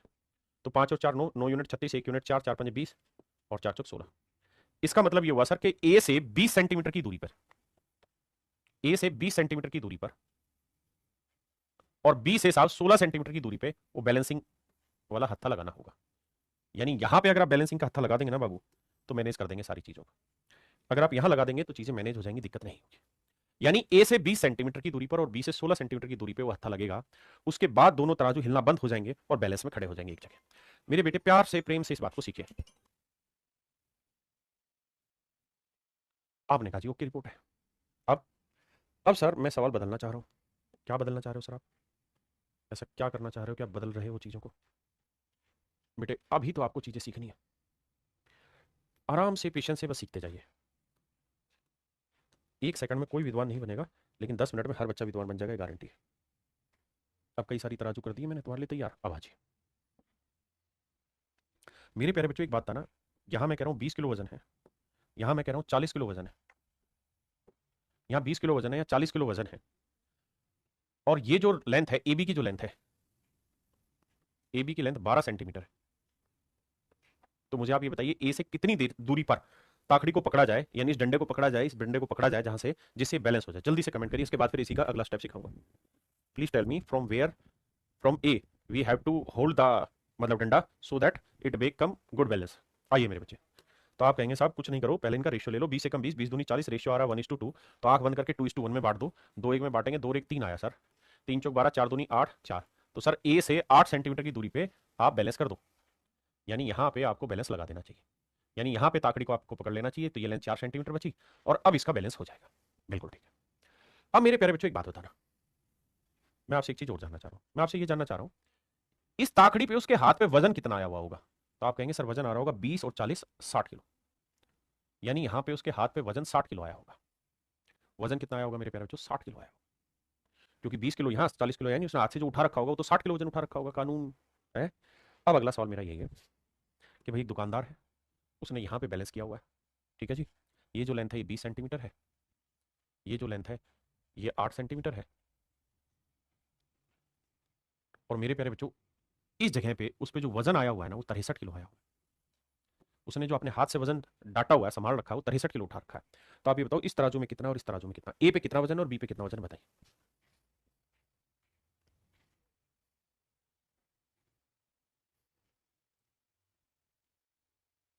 सर ये पोर्शन में रेशियो में भी सिखाया जा सकता है क्या?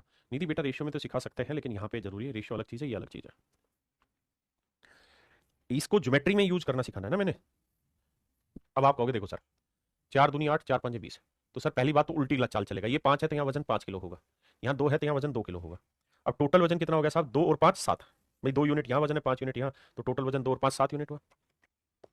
तो 7 यूनिट है 63 किलो, तो 1 यूनिट की वैल्यू 9 किलो, 1 यूनिट वजन हुआ मेरे प्यारे बच्चों 9 किलो।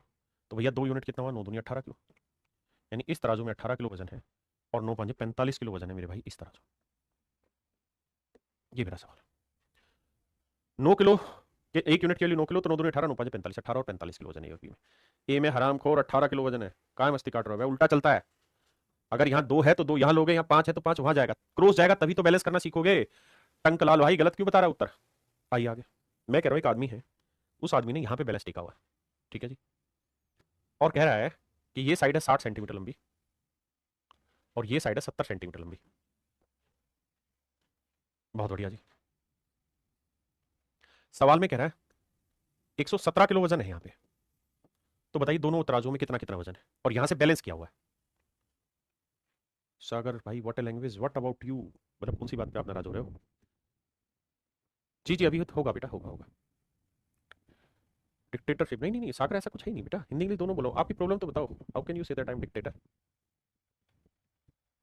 रणधीर कुमार कह रहे क्या ये प्री में आता है मींस, मेरे बच्चे प्री में भी आता है मींस में भी आता है, ये सवाल ही कुछ और होगा, आप पेशेंस तो रखिए, I will explain it to you ना कि how would you solve it.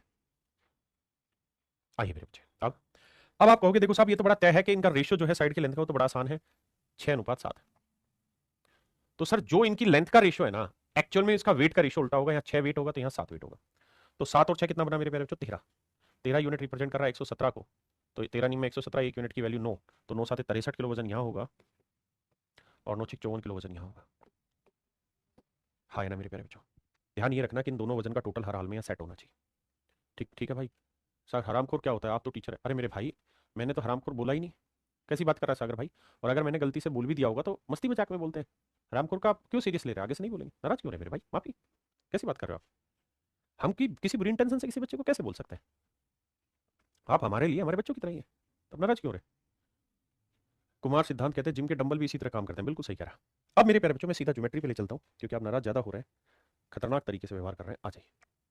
अब मैं सवाल पे लाता हूँ, कहता है त्रिभुज एबीसी में ए को डी से तथा बी को ई से मिलाया गया, ए को डी से और बी को ई से मिलाया गया, ठीक है जी, ए को डी से और बी को ई से मिलाया गया, डी भुजा बीसी पर, डी जो है भुजा बीसी को 2:3 में बांटता है, लेंथ का रेशियो ध्यान देना 2:3 में बांटता है, तथा ई भुजा एसी को 3:5 में बांटता है, ई जो है वो भुजा एसी को 3:5 में बांटता है। तो आपको बताना है एओ इस टू ओडी क्या रेशियो होगा और बीओ इस टू ओई का रेशियो क्या होगा। पहले आप सवाल पढ़ लीजिए फिर मैं चर्चा आगे करूंगा। मास पॉइंट ज्योमेट्री ही बताओ।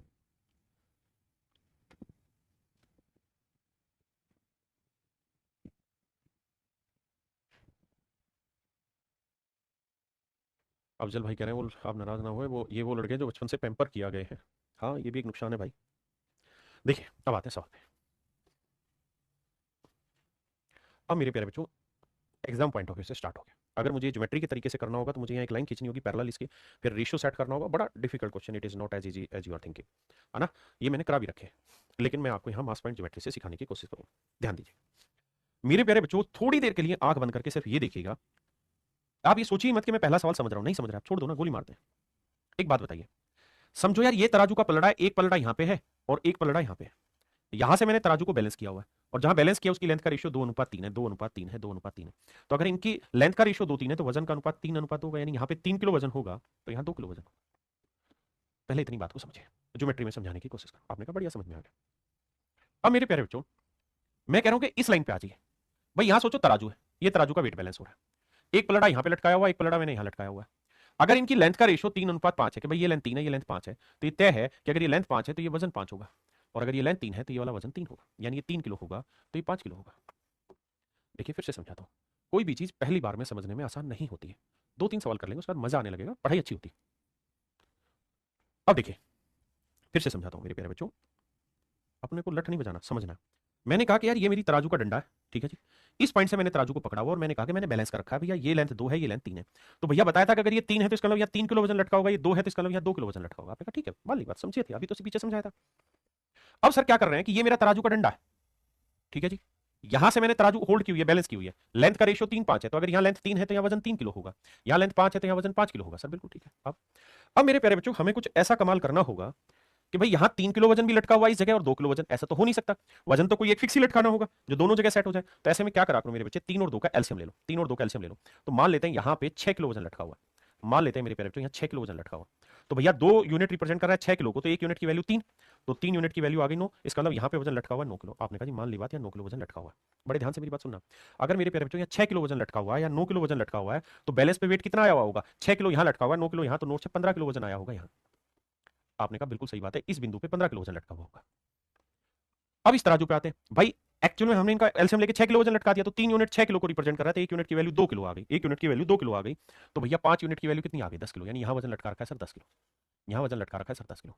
अब एक बात बताना, यहाँ 10 किलो लटका हुआ है या 6 किलो लटका हुआ है, तो उसकी उंगली पे वजन यानी बैलेंसिंग पॉइंट पे कितना वजन, 10 किलो और 6 किलो, 16 किलो वजन लटका हुआ है। यहाँ 16 किलो वजन लटका हुआ। बस सर इतनी ही बात समझनी, बाकी तो कुछ है ही नहीं। अब मेरे प्यारे बच्चों एक बात बताना मुझे, ये कोई लाइन है बीओ, ये कोई लाइन है? आपने कहा जी हाँ ये लाइन है। इस लाइन पे मेरे प्यारे बच्चों ओ एक बिंदु है, बिल्कुल है साहब, ये बिंदु है बी और ये पॉइंट था डी। मेरे प्यारे बच्चों अगर इस पलड़े पे 9 किलो वजन लटका रखा है और इस पलड़े पे 16 किलो वजन लटका रखा है, तो क्या आप ये बता सकते हैं कि ओ इस लेंथ का रेशियो क्या होगा? आप कहेंगे सर बिल्कुल साफ सुथरा बता सकते हैं, अगर इनके वजन का अनुपात 9:16 है तो इनकी लेंथ का रेशियो उल्टा होगा, 16:9 होगा। यानी बीओ इस टू ओडी की लेंथ 16:9 होगी, बीओ इस टू ओडी की लेंथ 16 होगी। एक में समझ नहीं आया दूसरे में आएगा, मैं जिम्मेदार हूं ना, नहीं समझा पाया तो फिर मैं बेकार हूं पढ़ाने का। अब इसमें आना मेरे बच्चे, इस वाली लाइन में ध्यान देना, ओ पे बैलेंस किया हुआ है बिल्कुल, यहां वजन है 15 किलो, यहां वजन है 10 किलो, बिल्कुल ठीक है सर, यहां वजन है 15 किलो, यहां वजन है 10 किलो। तो मेरे प्यारे बच्चों अगर समझाने के लिए मैं ये लाइन ले रहा हूं, ये लाइन यहां ले रहा हूं समझाने के लिए, यहां मैं ले रहा हूं लाइन समझाने के लिए, तो बेटा थोड़ा सा दिमाग दौड़ाना, आसान चीज है। यहां कोई बिंदु है ओ, ये पॉइंट था ए पे वजन लटका हुआ 15 किलो ना 10 किलो माफ करिएगा, और यहाँ पे ये पॉइंट था डी, तो ये पॉइंट होगा ई, ये पॉइंट था ई माफ करिए। तो यहाँ वजन लटका हुआ है कितना, 15 किलो। तो मेरे बच्चे यहाँ वजन का अनुपात 10 और 15 किलो है, तो वजन का रेशियो लोगे 5 दूनी 10 5 3 15। तो अगर वजन का अनुपात 2:3 है तो लेंथ का रेशियो उल्टा होगा 3:2। तो इसका मतलब एओ की लेंथ 3 होगी तो ओडी की लेंथ 2 होगी। यही आपसे पूछा था भाई, एओ इस टू ओडी की लेंथ बताओ, एओ इस टू ओडी की लेंथ बताओ। तो एओ इस टू ओडी की जो लेंथ होगी मेरे प्यारे बच्चों, एओ इस टू ओडी की लेंथ जो होगी वो होगी 3/2, बिल्कुल ठीक है। और बीओ इस टू ओई की लेंथ बताओ, तो बीओ इस टू ओई की लेंथ होगी 16:9, तो ये लेंथ होगी 16:9, यानी मेरे प्यारे बच्चों ऑप्शन बी मेरा एब्सोल्युटली राइट है। अब मेरे प्यारे बच्चों मुझे सिर्फ कमेंट करके बताइए कितने बच्चे समझ गए, क्योंकि इतने बड़े सवाल हैं कि जब बढ़िया सवाल आएंगे ना तो आपका जी खुश हो जाएगा, मजा आ जाएगा, दिल गदगद हो जाएगा। लेकिन अभी थोड़ा दिक्कत हो रहा है।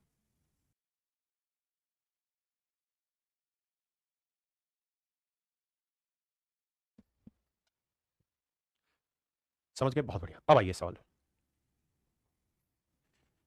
देखिए थोड़ा फास्ट करने की कोशिश करूंगा लेकिन आपको समझा दूं।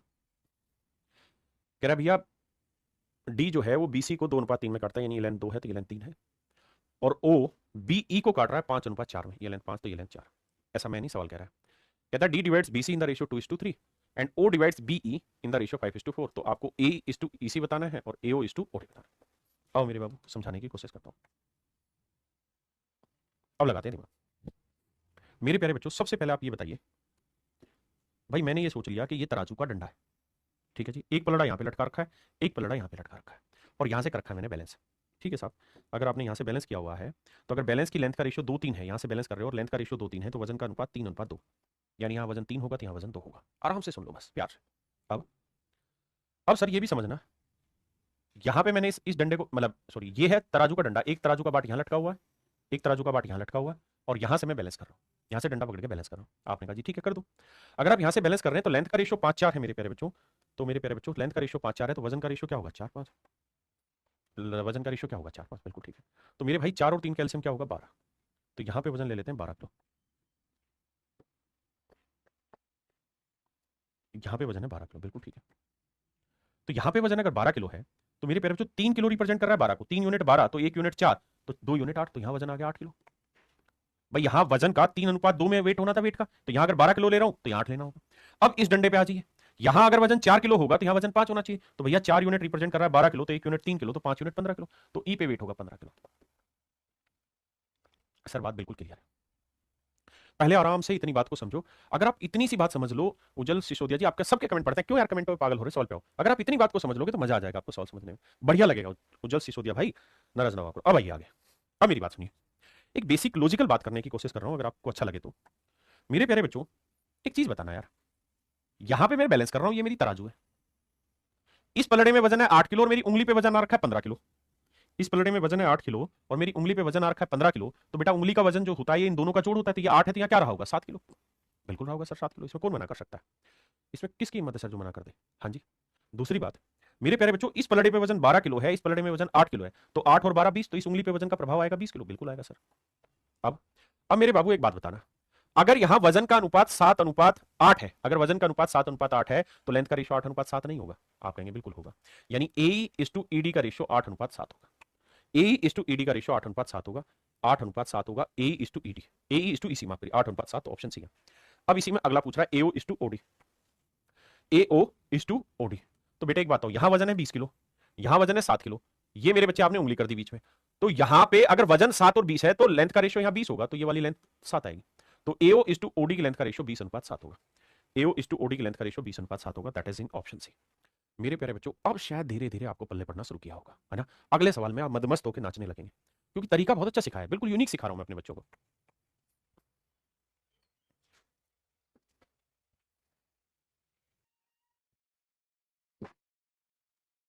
आइए मेरे प्यारे बच्चों देखिए ध्यान से, कहता है यदि त्रिभुज एबीसी में ए को डी से तथा बी को ई से मिलाया जाता है, ओ बी ई को मेरे प्यारे बच्चों काट रहा है 5:3 में, ये है मेरे प्यारे बच्चों 5:3, एडी को बांट रहा है मेरे बच्चे 3:2 में, ऐसे मेरे प्यारे बच्चों बांट रहा है। तो हमसे पूछ रहा है AE:EC का रेशियो और BD:DC का रेशियो। आइए मेरे लाला समझाने की कोशिश करता हूं।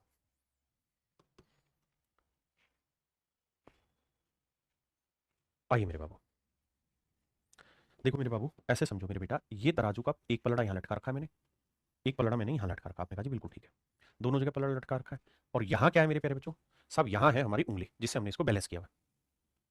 अब अब मेरे प्यारे बच्चों कहानी को समझो, अगर मेरे प्यारे बच्चों इनकी लेंथ का रेशियो 5:3 है तो नेचुरल है ये वजन 3 किलोग्राम होगा, तो ये वजन 5 किलोग्राम होगा। भाई वजन का अनुपात लेंथ से उल्टा होता है, बिल्कुल। तो मैं आपसे ये जानना चाह रहा हूं इस हिसाब से इस उंगली पे वजन कितना टेक दिया आपने, तो सर 3 और 5 8 किलो टेक दिया है, बिल्कुल ठीक है। अब मेरे प्यारे बच्चों कहानी फिर से बदलते हैं, इस बार तराजू का डंडा मैं ये वाला ले रहा हूँ, एक पलड़ा मैंने यहाँ बांध दिया है, एक पलड़ा मैंने यहाँ बांध दिया है, पलड़ा समझते हो ना, बाट मतलब जो उसका दो वो होते हैं इससे, यहाँ उंगली रख दी। अगर यहाँ उंगली रख रहे हैं मेरे प्यारे बच्चों तो लेंथ का रेशियो 3:2 है, तो वजन का रेशियो ये वजन 2 होगा, 2 kg होगा, तो ये वाला वजन 3 kg होगा। आपने कहा जी बिल्कुल ठीक है, मानते हैं ये बात। उंगली अभी भी सभी की वही है, अगर उंगली यही है तो यहाँ वजन 2 किलो, यहाँ 3 किलो, तो वजन कितना आ गया 5 किलो। तो मेरे बच्चे मुझे कोशिश ये करनी चाहिए कि यहाँ 5 किलो भी इसी जगह वजन और 8 किलो, तो 8 और 5 का एल्सियम ले लो, कितना हो गया जी 40 किलो। तो कुल मिला के क्या करो कि वजन यहाँ पे 40 किलो अपनी तरफ से मान लो, वजन मान लेते हैं 40 किलो, बड़े ध्यान से समझना, कितना किलो मान लिया मेरे बच्चे 40 किलो। अब बेटे एक बात था ना, अगर यहाँ 40 किलो वजन है तो यहाँ 5 किलो है, यहाँ 2 किलो 3 किलो, यहाँ तो रेशियो था 5:3, तो मेरे प्यारे बच्चों यहाँ वजन का अनुपात लेंगे तो 5 और 3 8, 8 पंजे 40, 1 यूनिट 5, तो 5 3 15, तो यहाँ वजन आएगा 15 किलो, और यहाँ 5 पंजे 25 किलो, यहाँ वजन आएगा 25 किलो। गोले में जो डाल रहा हूँ फाइनल होते जा रहा है, ठीक है। यहां देखेंगे तो यहाँ 2 और 3 5, 5 यूनिट 40, क्योंकि किलोग्राम नहीं ना, किलोग्राम तो हमने 40 माना है, तो ये 2:3 में वजन था, तो 3 और 2 5, 5 यूनिट 40, 1 यूनिट 8, तो 8 3 24, तो यहां वजन आया 24 किलोग्राम। भाई 3 और 2 5, 5 यूनिट 40, 1 यूनिट 8, 8 3 24, 8 दूनी 16, और यह वजन आया 16 किलोग्राम। बिल्कुल ठीक है जी। अब मेरे प्यारे बच्चों अब कहानी को समझने की कोशिश करो, अगर बेटा यहां पे सेंटर पे वजन 25 का है और यहां 16 का वजन है, तो यहां 16 है यहां 25 है, तो यहां कितना रहा होगा नो, क्योंकि इन दोनों का मिला के ही तो वजन सेंटर पे आएगा। आपने कहा बिल्कुल ठीक है, तो मेरे बेटा अगर इनका वजन का अनुपात 16:9 है तो लेंथ का रेशियो उल्टा होगा 9:16, यानी A:EC का रेशियो 9:16 होगा, A:EC का रेशियो 9:16 होगा, पहली चीज। अब पूछा BD:DC, अबे BD:DC पूछा, अब आओ मेरे बच्चे BD:DC पूछा। अब ये बताओ यहां वजन 15 है, यहां वजन 9 है, बिल्कुल ठीक है सर। तो भाई अगर वजन का अनुपात 15:9 है तो इसे काटते हैं, 3 5 15 और 3 3 9, तो अगर वजन का अनुपात 5:3 आ रहा है मेरे बच्चे, तो लेंथ का रेशियो उल्टा होगा, यानी ये लेंथ 3 होगी, तो ये लेंथ कितनी आ जाएगी 5। तो यानी B D is to D C का रेशियो 3:5 होगा। B D is to D C का रेशियो 3:5 होगा। Option A is your right answer. अब मेरे प्यारे बच्चों, मुझे जल्दी से एक बात ये बताइए, कितने बच्चों की बात समझ में आ गई? देखिए बेटा ज्योति भदौरिया, अगर आपके मन में यही रहेगा ना सवाल की ज्योमेट्री कब खत्म होगी, तो विश्वास मानो कभी खत्म नहीं हो पाएगी।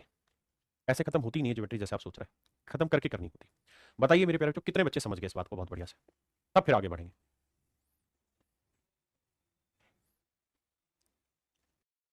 चलिए आज इतना ही रखते हैं मेरे प्यारे बच्चों, बाकी कल मिलते हैं आपसे, फिर आगे बढ़ेंगे।